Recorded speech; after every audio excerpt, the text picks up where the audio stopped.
All right, welcome back. Today we are going to be talking with Ben Lacy about his Shark of War Kickstarter.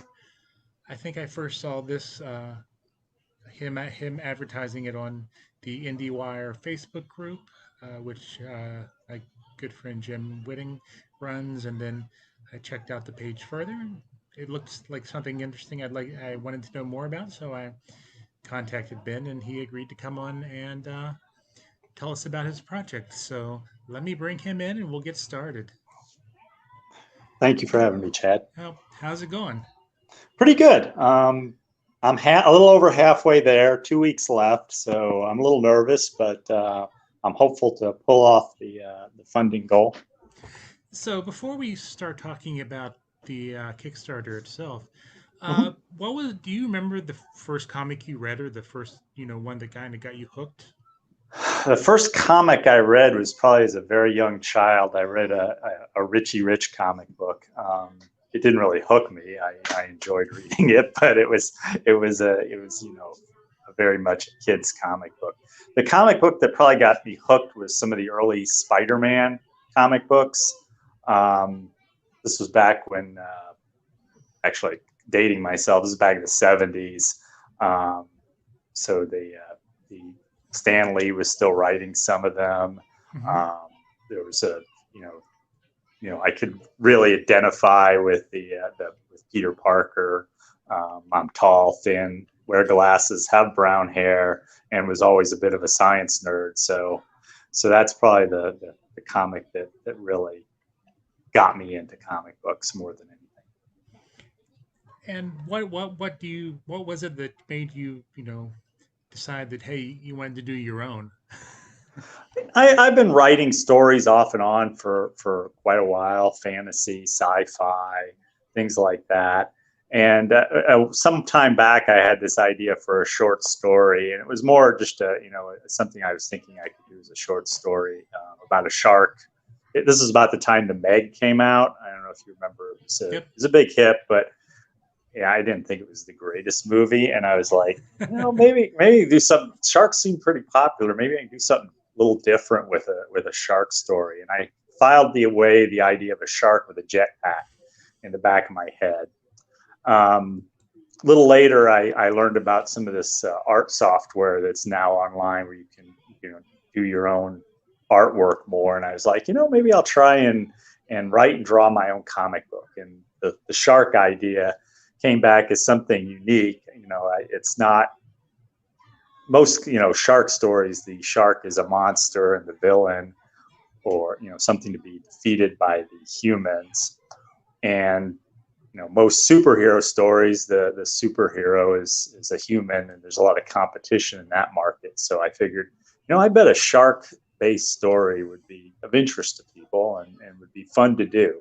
So I started working through the plot details more and more, and I started realizing, this would make a cool comic book. And that's when I started working on it.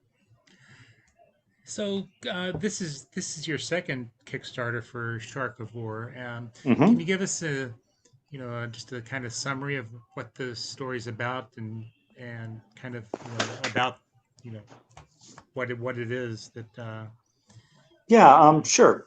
Basically, the tagline I always use is it's Jaws meets RoboCop, where if it's Jaws if the hero were the shark, it's RoboCop if the shark were a cop. Um, the shark was injured in the prologue. Basically, he's injured. He's found by the Navy. They take him to an experimental research facility that's been trying to use sea life is for military purposes, and they go to town on him, modify him, and basically make him into a flying, intelligent, hard to destroy shark. Through one series of events and another, he winds up escaping their control, and basically takes it upon himself to be the law of the sea. And that's kind of where issue one and ends up, is with him on the loose. Some of the people whose crime he's interfered with are really trying to figure out how to deal with him, and they've come up with a plan to destroy him, and that's kind of leads us into issue 2. All right, let me just while we're talking, I'm going to pull up the Kickstarter. Sure. So I guess the big kicker for this issue is piranhas. Right. His one of his creators has decided that the bet, her theory is that she's going to mass produce a horde of piranha to take him down, and Mm-hmm. so she's basically sicking these things on him in swarms, and they've been modified like him, and one-on-one he's more than a match for them, but there's hundreds of them, and soon he finds himself engulfed, and that's where the battle begins. And just like the first issue, this issue ends on a cliffhanger for issue 3, which I hope to work on in the next few months. Yeah. So let's talk a little bit about your creative process, because that was one of the things that kind of caught my eye was, and you mentioned that you are using a program to do your art. It's Mm-hmm. digital, correct? Well, I use a couple of different programs. The main thing I use first is a program called DAZ 3D.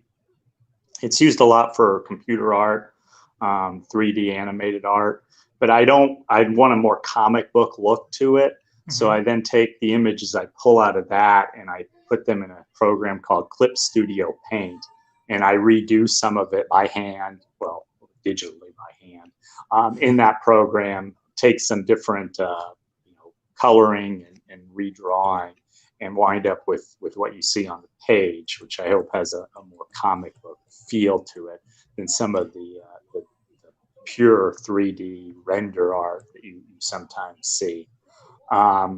If people are interested, one of the things in issue 1 in the digital edition of issue 1 is a backup feature where I explain in detail how I do the art for it, Mm-hmm. Giving examples and even telling people, how they could do some of this if they were so interested. Oh, that's cool. I mean, this is, the first time I've, seen, something like this, really, with this art style. And I think that's what makes it unique, along with, the concept. Oh, thank you. So, you also did when we were talking, did you say you also kind of put in like some facts about sharks in the story and stuff like that? Yeah, a little bit, and I get into it a little bit more in issue 2. One of the things I wanted to have as an idea for the story is basically when the shark eats a victim, his body converts it into fuel for his jet engines.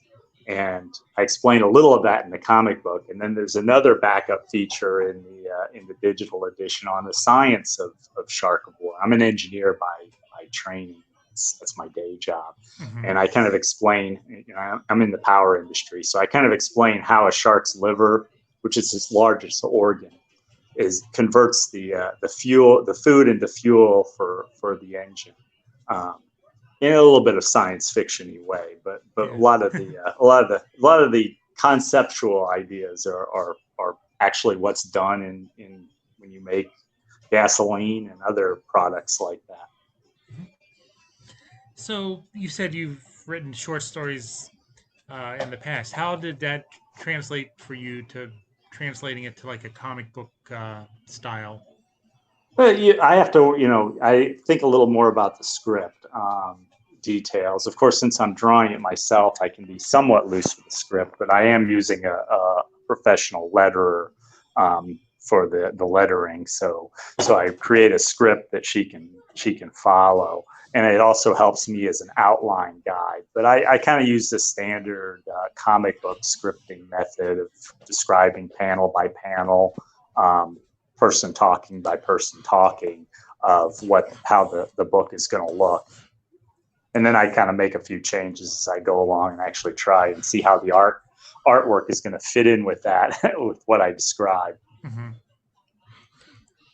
So, like I said, this is your second Kickstarter.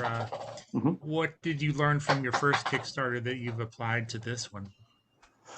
I've really tried to build up, my email list and my Facebook page and having a regular rapport with the people who are interested in the story, trying to build up more of a fan base. Mainly those kind of things. And I've also tried to keep improving on my artwork, adding more interesting little features. Like this time, first time around, I didn't have stickers. Now I have stickers. I have some pins, some more little goodies. I even have a paper shark toy that I'm going to at some point roll out. I think I've showed it on my Facebook page a few times, but a rollout is a bonus extra for everybody that you can make yourself. Is there, maybe something that maybe I didn't talk about that you would like to mention about these series, or is it is it sounds like it's going to be like a limited series or a mini series or I'm planning on a five issue season one kind of storyline, and then I have a season 2 and 3 in mind if it gets that far. But I'm at least going to do 5 issues to wrap up the initial story arc, and it'll be basically a trade paperback kind of sized 5 issues when it's done. Each issue I do is 26. These two have been 28 pages of interior pages, not counting the cover. So it's a fairly large comic book for an issue. But would you where can people find, besides the Kickstarter, which I'll be sure to include the link in the video notes, where can they find you, like on social media? The best well, if they go to bitingcomics.com, my website, they can sign up and get issue 1, the deluxe version of issue 1 with the bonus features I've been mentioning on for free on that site, plus some other little extras I have, like a do-it-yourself Shark of War face mask kind of thing, and a few other things like that. On Facebook is where I mainly post, and that's at Shark of War. Facebook.com/Shark of War is my main Facebook page. At BLacy1 on Twitter, and I think at Ben Lacy1 on Instagram. Though those are much less than Facebook right now. I've kind of moved to Facebook as my main platform for interacting. I've just found it to be a lot better for interacting with other comic book people. Yeah. Well, I wish you luck as you wrap up your Kickstarter, and if you ever thank you want to next time you want to do one, and you'd like to come back on, I'd love to talk to you about the next one. Oh, that'd be great. So let me just go ahead. I hope people at least look at the page, even if you don't. I wind up wanting the comic book. There's a lot of fun little animations I do. One of the advantages I have using a program like that is 3D and Clip Studio, is I can make animations. So I think there's some fun and amusing animations you'll see on there. So even if you don't want the comic book, which I hope you do, I think you'll have fun looking at the page. So I hope you visit the page and give it a consideration. I think one of the ones that really caught my eye was the one you did with the Lego. Oh, I did a couple with the Lego, actually. I have one where the pins are chasing him, and then there's one where the paper shark is chasing him, chasing the Lego man. So yeah, I tried to do it on multiple levels to show off some of the stuff. Oh, I think I have one where the sticker is chasing a Lego man in a glass of water. My son, I was digging through my kids are adults now, but I was digging through their old Legos to find little people I could use to be attacked by a shark. All right. Well, thanks for taking the time to talk with us. And like I said, good luck on the Kickstarter. Oh, no problem. Thank you. All right. Thanks. Really appreciate it.